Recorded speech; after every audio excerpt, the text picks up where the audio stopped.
राम को महात्माओं के साथ बिताए गए समय का महत्व बताया गया है। यह समय उनके जीवन में एक महत्वपूर्ण मोड़ साबित हुआ है, जिसने उनके चरित्र और दृष्टिकोण को एक नई दिशा दी। महात्माओं के आशीर्वाद से राम को शक्ति और ज्ञान प्राप्त होता है। यह उनके धार्मिक और आध्यात्मिक विकास के लिए एक आवश्यक आधार है, जो उन्हें जीवन की चुनौतियों का सामना करने के लिए तैयार करता है। राम की जिम्मेदारियों और दंडक वन में राक्षसों से लड़ने की आवश्यकता को रेखांकित किया गया है। यह उनकी वीरता और साहस का एक महत्वपूर्ण हिस्सा है, जो उन्हें अपने मिशन के प्रति अडिग बनाए रखता है। भगवान राम को दिए गए दिव्य बाण और धनुष की विशेषताएं बताई जाती है। यह अस्त्र केवल शारीरिक बल का प्रतीक नहीं, बल्कि उनकी समर्पण और संकल्प को भी दर्शाते हैं, जो उन्हें दुश्मनों को पराजित करने में मदद करेंगे। वीडियो में लक्ष्मण को एक दिव्य रत्न पहनने के लिए कहा जाता है, जो उन्हें दानवों से लड़ने में मदद करेगा। यह रत्न उनकी शक्ति को बढ़ाता है और ये दिखाता है कि एक सच्चा भाई हमेशा अपने की रक्षा के लिए तैयार रहता है। जटायु, जो एक पौराणिक पक्षी है, भगवान राम से अपनी मित्रता का परिचय देता है। वह राम और लक्ष्मण की रक्षा का संकल्प लेता है। यह दर्शाता है कि सच्ची मित्रता कभी भी मुश्किल हालात में अपने दोस्तों का साथ छोड़ती नहीं।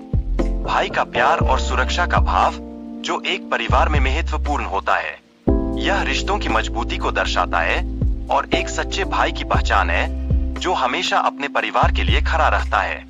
अयोध्या की स्मृतियों का महत्व, जो अपने घर और माता पिता के प्रति गहरी भावनाएं जगाता है। यह अतीत की यादों को ताजा करता है और हमें अपने जड़ों की ओर लौटने की प्रेरणा देता है। संयम और धैर्य का महत्व, जो कठिनाइयों में भी परिवार को एकजुट बनाए रखता है। यह रिश्तों में विश्वास को प्रगाढ़ बनाता है और सच्ची ताकत यही है कि हम एक दूसरे का साथ दें। क्रोध की भावना के पीछे आत्मक्षमा का अभाव होता है। यह व्यक्ति को मानसिक द्वंद्व में डाल देता है, जिससे वह खुद के प्रति कठोर हो जाता है। एक सच्चा पुरुष अपनी भावनाओं को समझने और नियंत्रित करने की क्षमता रखता है। भावनाएं मानवता की खूबसूरती है। बिना भावनाओं के व्यक्ति हिंसक पशु के समान होता है, जिससे समाज में असंतुलन पैदा होता है। हमें अपनी भावनाओं को पहचानकर उन्हें सकारात्मक दिशा में मोड़ने की आवश्यकता है। ज्ञान की कमी के कारण गलतियों का होना स्वाभाविक है। यदि व्यक्ति अपने मर्म को समझता है, तो वह अपनी गलतियों से सीख सकता है और उसे आगे बढ़ने का मार्ग मिलता है। सीता को एक शुद्ध और निर्दोष महिला के रूप में प्रस्तुत किया गया है। उनका सम्मान और निष्ठा उनकी पहचान का एक महत्वपूर्ण हिस्सा है, जो हमें यह सिखाता है कि सच्ची शक्ति आंतरिक गुणों में होती है। दूसरे भाई लक्ष्मण के लिए विवाह प्रस्ताव देने का प्रयास किया जा रहा है। यह स्वतंत्रता और इच्छाओं की भावना को दर्शाता है, जो हमें अपनी पसंद के प्रति सच्चे रहने की प्रेरणा देता है। महिलाओं की शक्ति और उनके अधिकारों पर चर्चा की गई है।